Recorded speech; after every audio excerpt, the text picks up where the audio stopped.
नमस्ते। थर्ड आई में आपका स्वागत है।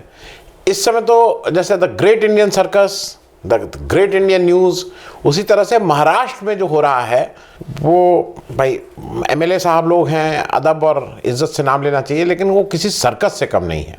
कुछ लोग रात में गायब हो गए, सूरत में मिले, सूरत में वो हुआ, सूरत से असम चले गए, उधर जहाज से आ गए, आज अभी पता लगा 2 लोग वापस भाग आए, एक उधर चला गया। ये सब चल रहा है, इंटरेस्टिंग है। लेकिन ये बात मैं ज़रा महाराष्ट्र की बात शुरू करूं और ये कहाँ कैसे किसका कौन फ़ायदे में कौन नुकसान में, थोड़ा गणित समझ लीजिए, क्योंकि ये मैथ्स ये ऐसा सब विषय है जिसमें गणित अगर आपको क्लियर रहेगा तो बाकी चीज़ें समझने में आसानी रहेगी। विधानसभा की कुल संख्या टोटल 288, एक सदस्य की डेथ हो गई शिवसेना की तो 287, उसमें से 2 जो मंत्री जी लोग हैं एनसीपी के वो लोग गिरफ्तार हैं, तो आप 285 भी कह सकते हैं। अगर 287 मान लीजिए माना जाए कि संख्या है तो आपको मेजॉरिटी के लिए आपके पास 144 होने चाहिए।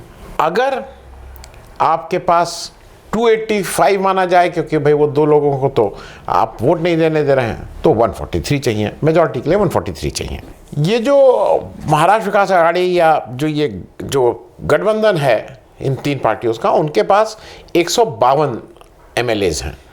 शिवसेना के 55 मतलब 55। मेरे कई दर्शकों का कहना है कि अंग्रेजी में नंबर्स को अंग्रेजी में बोल देंगे तो उनके लिए सुविधा होगी, खास करके जो हिंदी भाषी क्षेत्रों से नहीं आते हैं। एनसीपी 53 और कांग्रेस 44, ये लेके 152 की संख्या बनती है इन लोगों की। इसके साथ ही इनको समर्थन है करीब 17 और विधायकों का, जिसमें समाजवादी पार्टी के 2, बीवीए के 2, बीजेपी का 2, इंडिपेंडेंट 8, इस तरह से करके 169 का टोटल इनका वो होता है। बीजेपी के पास अपने मतलब बीजेपी के टिकट पे जीत के आए हुए एमएलए हैं वो हैं 106।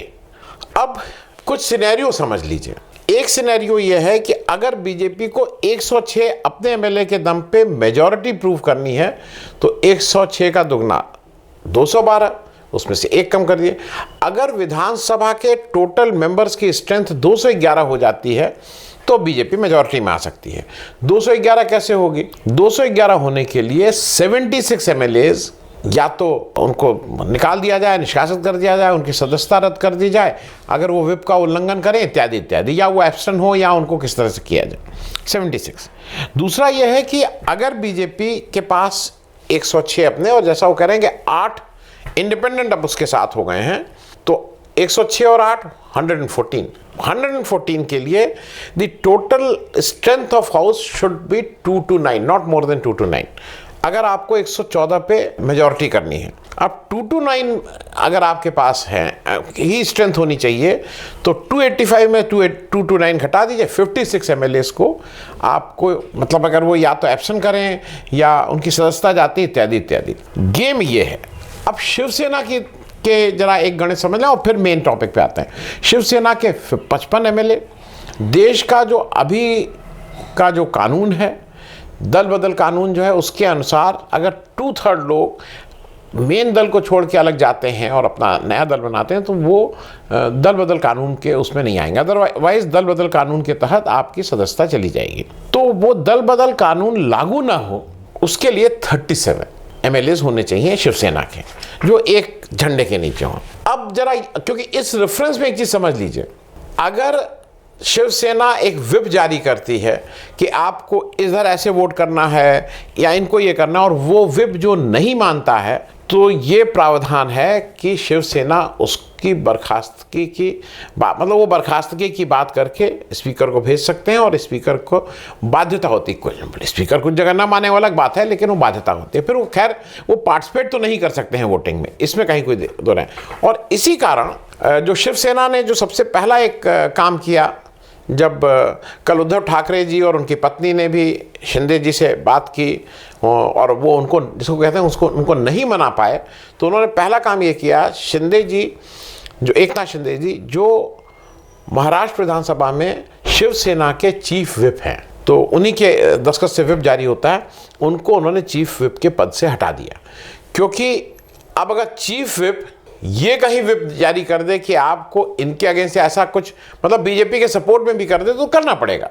तो खैर उनको हटा दिया गया है, जिससे वो एक कहीं दिक्कत ना आए। अब जरा ये समझ लीजिए कि कौन है एक नाथ शिंदे जी।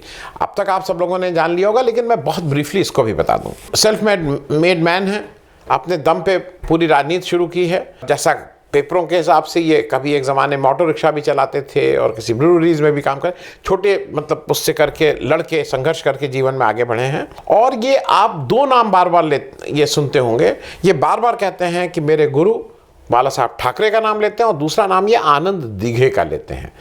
आनंद दिघे जी ठाणे में शिवसेना के डिस्ट्रिक्ट प्रेसिडेंट थे, और एक तरह से उन्हीं के सरपरस्ती में, उन्हीं के पेट्रोनेज में एक नाथ शिंदे जी ने अपनी पॉलिटिकल कैरियर शुरू किया था। 97 में थाने म्यूनिसिपल कॉर्पोरेशन के कमेटी मेंबर के रूप में इनको इलेक्शन लड़वा के आनंद दिघे ने इनको जितवा के और फिर म्यूनिसिपल कॉर्पोरेशन में भी इनको भेजा था।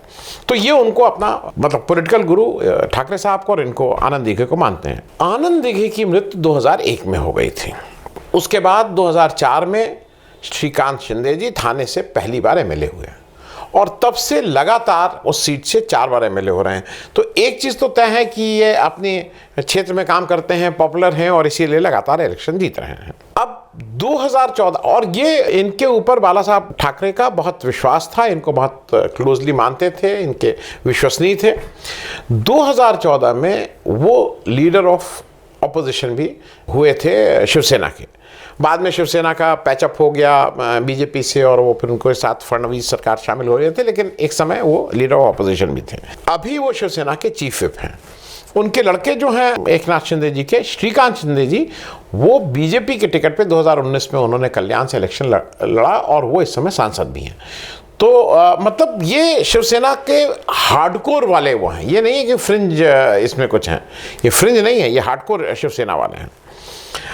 अब हुआ क्या कि जब ये आपको याद है कि पिछली बार कैसे सरकार बन गई और कैसे क्या क्या हुआ, तो जब ये अघाड़ी की मतलब जो गठबंधन की सरकार बन रही थी, तो उससे पहले कहीं ना कहीं जैसे भाई ये भी मन में इच्छा थी, इनको भी बड़े नेता थे, कद्दावर नेता थे, बाला साहब के विश्वस्त रहे थे, तो एक उम्मीद बहुत से शिवसेना के नेताओं को ये थी कि बाला साहब ठाकरे कभी सरकार में उन्होंने कोई पद नहीं लिया, वो पार्टी चलाते थे, और उसके बाद उनका ये कहना था कि सरकार में हमारे दूसरे लोग जाएंगे। तो इनको था कि शायद उस परंपरा को निभाते हुए उद्धव ठाकरे जी भी सरकार में नहीं आएंगे।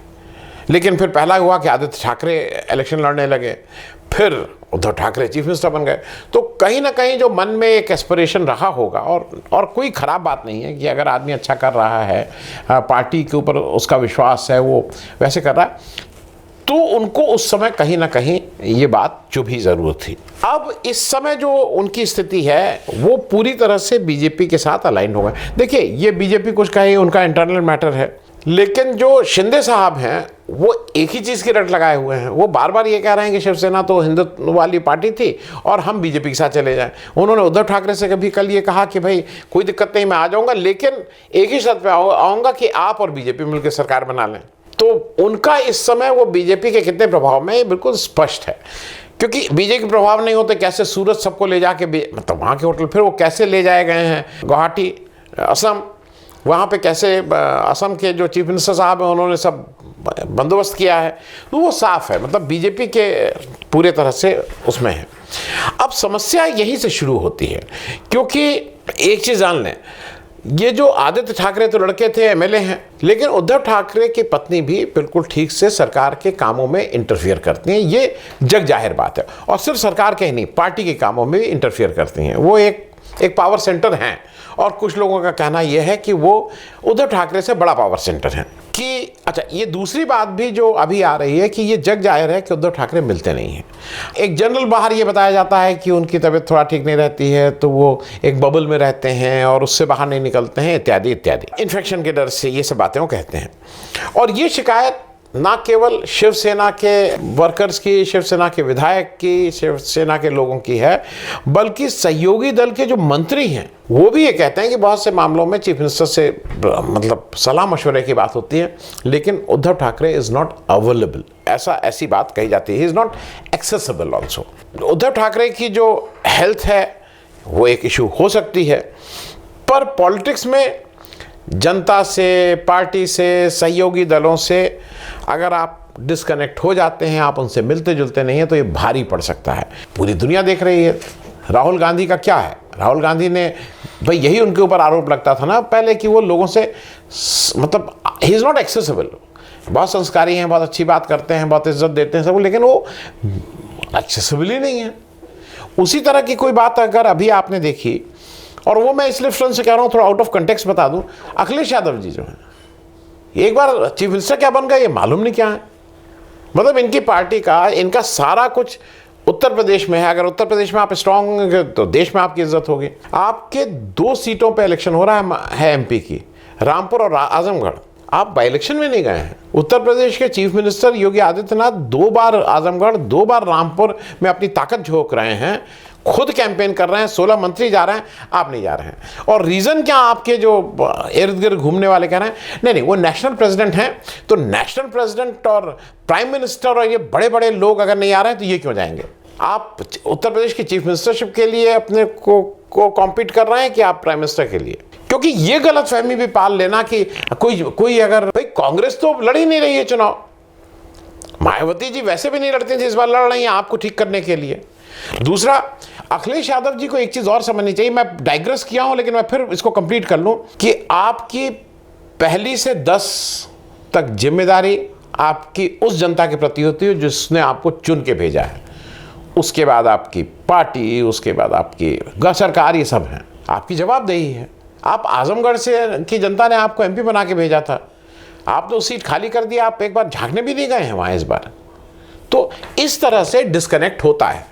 और कोई आश्चर्य नहीं होगा कि अगर वहां अखिलेश यादव, मतलब उनके सगे, अच्छा भाई भी सगे लड़ रहे हैं। रामपुर में आजम खान की इज्जत दांव पे लगी हुई है। आपके ऊपर बार बार आरोप लगता रहा है कि आजम खान के जब जितने दिन अरेस्ट रहे आप मिलने नहीं गए, आप वहां पे भी नहीं गए हैं। तो इस तरह की जो डिस्कनेक्ट होते हैं वो राजनीति में उसका बहुत भारी प्राइस कभी कभी देना रहता है। अभी क्या हुआ है कि ये सब लोगों को, जो एमएलए लोग जो एकनाथ शिंदे जी के साथ हैं, जो या रिबेल शिवसेना के एमएलए हैं, जो कोई कहता है 31 हैं, वो कहते हैं नहीं 35 हैं, कभी कहते हैं 46 हैं, तो कभी इस तरह की फिगर कह रहे हैं। इन सब लोगों का बुरिया बिस्तर बांध के क्या बंधवा के इन सबको असम भेज दिया गया है। ये सब, अच्छा एक चीज़ और बता दें, इसमें कहीं कोई दो राय नहीं है कि ये सारा जो ये अभी हो रहा है कि इसको वहाँ उसको यहाँ, ये सब कांग्रेस की लीगेसी है, इसमें कहीं कोई दो राय नहीं है। लेकिन क्या अगर किसी पार्टी ने खराब काम भी किया हो तो उस लेगेसी को भी आप उसमें इम्प्रूव करके चैंपियन बनना चाहते हैं कि उसने अगर इतना किया था तो मैं उससे 10 गुना और इस गंदे काम को करूं? मतलब ये सोचने वाली बात है। क्योंकि क्या क्या शब्द यूज हो रहे हैं, बाड़बंदी, हाँक के, ये आपके इलेक्टेड रिप्रेजेंटेटिव, मेरे इलेक्टेड रिप्रेजेंटेटिव के बारे में ये कहा जाए, ये किस लोकतंत्र में किस नागरिक को अच्छा लगेगा कि उसके वो बाड़ाबंदी में है, बाड़बंदी की जा रही है। बाड़बंदी किसकी की जा रही है आप जानते ही हैं। तो देश की जो लोकतांत्रिक व्यवस्था है उसको देख के दुख है। अब महाराष्ट्र का गेम ये है जो इस समय है कि अगर शिंदे जी 37 की फिगर तक पहुंच जाते हैं तब तो मेजॉरिटी में कोई दिक्कत ही नहीं है। 37 उनके हो गए, 106 उनके हो गए, 143 पे मेजॉरिटी हो गई, सरकार चैन से बना लेंगे। अगर नहीं पहुंचते हैं तो ऐसा कहा जा रहा है, एक 3-4 ऑप्शंस हैं। देखिए जिस समय मैं वीडियो रिकॉर्ड का भी कर रहा हूं और शायद आप तक पहुंचे तब तक, क्योंकि हर पल स्थिति चेंज हो रही है, लेकिन जैसी अभी स्थिति है सरकार के पास एक ऑप्शन है कि सरकार कहे कि भाई हम इसमें रिकमेंड करते हैं विधानसभा भंग करने के लिए और नया इलेक्शन कराने के लिए, नए मैंडेट के लिए। लेकिन ये होगा नहीं, ये बिल्कुल पक्की बात है, क्योंकि बीजेपी जो हमारे गवर्नर साहब बैठे हैं वो बीजेपी द्वारा अपॉइंटेड हैं। उन्होंने कैसे फडणवीस साहब को सुबह 5 बजे एक बार ओथ करा दी थी, सबको पता है। तो मुझे नहीं लगता है कि ये रिकमेंड भी करेंगे तो उस बिना पे गवर्नर साहब इलेक्शन जल्दी कराने की बात करेंगे, एक्सेप्ट करेंगे इस बात को। हाँ, ये ज़रूर है कि वहाँ राष्ट्रपति शासन लागू हो जाएगा और उसके बाद जो भी टाइम मिलेगा जोड़ तोड़ कैसे भी करके एमएलए मैनेज करके बीजेपी की अपनी सरकार बनाने की भरपूर कोशिश करेंगे। अब क्योंकि देखिए 1-2 चीज़ें और समझ लीजिए, उद्धव ठाकरे में वो काउंटर अटैक करने का ना जज्बा है, ना स्किल है, ना वो उस तरह से शायद सोचते भी नहीं हैं। वो बीजेपी को तोड़ने की बात कभी नहीं सोचते हैं। भाई 106 लोगों में किसी की तो कोई गुस्सा होगा, किसी का तो कोई होगा कि उनकी कमीज ज़्यादा सफ़ेद, मेरी कमीज कम सफ़ेद। सेंट्रल गवर्नमेंट के पास क्या हथियार हैं? ईडी और सीबीआई यही भेज करके लोगों को अपनी तरफ इधर उधर जोड़ तोड़ करते हैं ना। तो आपके पास आपकी लोकल पुलिस है, आपका थाना है, आपकी कचहरी है। 106 लोगों की जमीन जायदाद कारोबार सब तो महाराष्ट्र में है। तो आप भी तो ये काम कर सकते हैं जो काम केंद्र की सरकार, केंद्र की भाजपा सरकार कर रही है, आप ये काम कर सकते हैं। बुलडोज़र अगर उत्तर प्रदेश में चल सकता है बिना किसी जांच पड़ताल के, तो बुलडोज़र महाराष्ट्र में चलने में मनाही है क्या है कि वहाँ पे बुलडोज़र चलेगा नहीं। तो वो, लेकिन वो मैं बात ये इसलिए कह रहा हूँ कि वो शायद नहीं है उनमें, क्योंकि एक चीज़ समझ लीजिए, अंजाम कुछ भी हो, उद्धव ठाकरे को जैसा शरद पवार से ही सीखना पड़ेगा। आपको याद है, सरकार बन गई, शरद पवार के भतीजे अजीत पवार उधर मंत्री हो गए और फिर उनको वापस से शरद पवार ले आने की कुव्वत रखे थे, उनके पास वो स्किल थी। उद्धव ठाकरे साहब को पता ही नहीं था कि उनके अब वो 20 एमएलए की, 25 एमएलए की, 30 की, 35, 40 जो भी एमएलए, वो उनके पैर के नीचे से खिसक गए और इनको पता ही नहीं चला। तो ये तो प्रूवन चीज़ है कि आपकी कम्युनिकेशन बहुत ही खराब थी, आप अपने लोगों से संपर्क में नहीं थे, इसमें तो कहीं कोई बात नहीं है। अब दूसरी बात यह है कि हो सकता है आप, अगर आपको आपकी तबीयत ख़राब है, मान लीजिए, हम ये मान के चल रहे हैं कि थोड़ी तबीयत ख़राब है, कुछ वो है, या तो आप बागडोर दे दीजिए ना अपनी पत्नी को। अगर वो अच्छे से चला सकते हैं तो why not she runs the government, क्या दिक्कत है, अगर आप ठाकरे परिवार में ही रखना चाहते हैं तो। दूसरा, एक बात से बिल्कुल उद्धव ठाकरे आश्वस्त रहना चाहिए उनको कि जो भारत देश है ना, इसमें बिल्कुल जो सोसाइटी है वो बिल्कुल एक फिक्स ढंग से सोचती है। परिवार का जो परिवार चलेगा, जो उसकी धरोहर दी जाएगी और इसमें वोट के दृष्टि से, तो बड़े लड़के को ही मिलेगी। तो वो आप डायरेक्ट डिसेंडेंट ऑफ को ही मिलता है, उसी को हक मिलता है। भाई असली वारिस वही माना जाता है, तो आप ही असली वारिस हैं। क्योंकि राहुल गांधी और वरुण गांधी में ज़मीन आसमान का अंतर माना जाता है, जबकि दोनों की स्टेटस सेम है। दोनों का अगर लेने वो देख लीजिए तो ऊपर से नीचे तक, लेकिन राहुल गांधी के ऊपर ये माना जाता है कि नहीं ये गांधी परिवार के वारिस, गांधी, इनको क्यों नहीं गांधी परिवार का वारिस, इनको क्यों नहीं इंदिरा गांधी का वारिस, नहीं होता है, क्योंकि वो बड़े भाई के बेटे हैं। तो मैं एक बार में ये बिल्कुल, उद्धव ठाकरे भी आश्वस्त हैं, और वो राज ठाकरे वाले केस में और उनकी जो सोचने की वो है, उसमें ये लगता है कि हो चाहे कुछ भी जाए, शिवसेना का जो हार्डकोर वोटर है वो मुझसे अलग नहीं होगा। ये वो बिल्कुल उनको कूट कर, और ये मैं भी मानता हूँ कि शिवसेना का जो हार्डकोर वोटर है, जो बाला साहब को मानता है, जो ठाकरे परिवार को मानता है, जो इनकी फिलॉसफी को मानता है, वो कहीं जाएगा नहीं। अब वक्ती तौर पे ये थोड़ा टाइम लगेगा कि अब क्या होता है, कितने दिन बाद होता है, या ये अलग बात है, लेकिन वोट की दृष्टि से बहुत मुझे नहीं लगता है कि उद्धव ठाकरे को कोई दिक्कत होगी। हाँ, सरकार अगर आप नहीं चला पा रहे हैं तो या तो आप किसी अपने बेहतर कलीग को दीजिए, अपने परिवार में रखना चाहते हैं तो आपको जो भी लगता है, आपका लड़का आपको लगता है कि ज़्यादा काबिल हैं, आपकी पत्नी ज़्यादा अच्छे से चला सकती हैं, थोड़ा मेरे ख्याल में एक बार उनको भी देखे, इस एक्सपेरिमेंट को करिए।